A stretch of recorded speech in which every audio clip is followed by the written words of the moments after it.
ایران نے اسرائیل حملہ ناکام قرار دیتے ہوئے واضح کیا ہے کہ وہ صہیونی جارحیت کے خلاف اپنا دفاع کا حق محفوظ رکھتے ہیں۔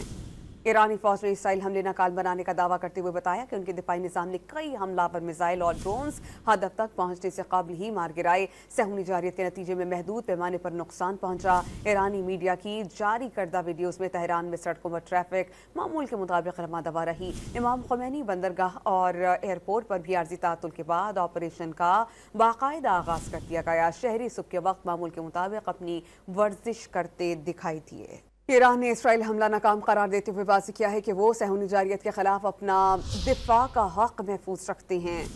ایرانی فوج نے اسرائیل حملے ناکام بنانے کا دعویٰ کرتے ہوئے بتایا کہ ان کے دفاعی نظام نے کئی حملہ آور میزائل اور ڈرونز ہدف تک پہنچنے سے قبل ہی مار گرائے۔ صہیونی جارحیت کے نتیجے میں محدود پیمانے پر نقصان پہنچا۔ ایرانی میڈیا کی جاری کردہ ویڈیوز میں تہران میں سڑکوں پر ٹریفک معمول کے مطابق رواں دوا رہی۔ امام خمینی بندرگاہ اور ایئرپورٹ پر بھی عارضی تعطل کے بعد آپریشن کا باقاعدہ آغاز کر دیا گیا۔ شہری صبح کے وقت معمول کے مطابق اپنی ورزش کرتے دکھائی دیے۔